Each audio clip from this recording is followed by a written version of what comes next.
The two most common responses that I get from divorcing men are that first, that this divorce came out of nowhere, and second, that their ex is acting as though nothing ever happened. She's borderline happy. So what's going on? How can it be that it came out of nowhere? And why is your wife acting like this? Let's find out. And let's start revving that engine. Well, I'm not a relationship coach. If I had to give advice to any women getting married today, it'd be to take their vows knowing that the man that they're marrying is the man that they're marrying, not the guy that they think he can become. Don't try to change your man. A lot of women say that the reason why they got divorced in the first place is because they thought their husband would change. Then they realize that they're just not, and the female gets frustrated and they withdraw, and simply they get fed up. So they argue about little small things because they expected to be happier today. They depended on you to make them happy. According to them, you let them down. But that's the irony here, because when I speak with other guys, it's the guys that change the most that usually are the ones getting divorced, leading me to conclude that these women will never be happy. As to the men that did change, the bottom line is that no female wants to marry a man that changes so much that they lose themselves in the process. A mistake often made is that you give her what she wants rather than what she needs. So here she is trying to change and mold you into someone that she depends on for fulfillment, but she managed only to make things worse, and they began to take things out on you. They blame you for their unhappiness. They become bitter and dismissive. So you do what most men do. You give in further.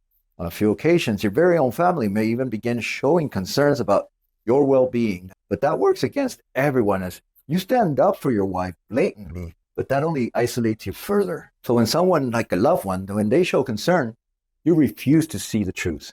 You know the truth, but you don't want to see it. You don't have a voice, so you find it through her voice. And rather than show appreciation, you just become overly sensitive. So you develop this tough guy persona, as you still want to show her that you have balls, but you fail to see that your wife has her hands so far up your ass that she's doing the talking for you. You're trying to show her that you still have a voice, that you're no pushover, so you compensate by defending your wife's honor. But when you do that, you're just buying tokens, and actuality, you're just further disappointing her. If you don't know what I'm talking about, here's an extreme example of defending your spouse when there's really no need to.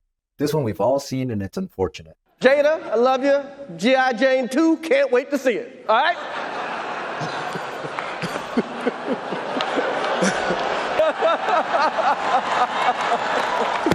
Oh, wow. Wow. Will Smith just smacked the shit out of me. Keep my wife's name out your fucking mouth. Wow, dude. Yes. It was a G.I. Jane joke. Keep my wife's name out your fucking mouth. I'm going to, okay? Okay. That was a greatest night in the history of television. What scares me the most about the direction that he's going is his mental health, because, well, I clearly don't know the man. I do know the pattern, and he is, God forbid, a risk factor for giving up. As per your ex, she's no longer alone, but she's lonely and says that she wants a divorce. You know that old saying that when we speaking in anger, we give the best speech that we've ever regret? This is probably one of those times, because usually your first response is just anger, and you may say some crap that she's going to use some selective listening.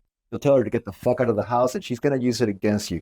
You may apologize 101 times. She'll only remember that one time. Meanwhile, you're sick. You feel like you just want to die, and you contemplate, how do you get your wife back? But the unfortunate thing is that you missed the signs, but they've been there. The reason why she's acting like nothing ever happened is because she's done with the hard part. That's what we can't comprehend. She's been unhappy for years, and her ass has been contemplating this divorce. She's been wanting to get the fuck out. So from the very minute that she tells you, she's relieved. She's said it, she's done in her quiet desperation, and it's time to move forward. Here she's been contemplating the divorce, maybe even planning it. Well, you've been exhausted. You've been tirelessly working on the relationship, but you were fighting a lost cause, an uphill battle. You mope, but she plans. She acts like nothing ever happened. Maybe even gloats about her new life. I remember my ex, she was talking about her new place, trying to show me pictures of the view from her bedroom, how it overlooked an entire yard. When I asked her why she would be so insensitive about sharing it, she gave me the even worse answer, that she couldn't contain her excitement. She thought I'd be happy for her. What I didn't know was that at the time, she had a plan.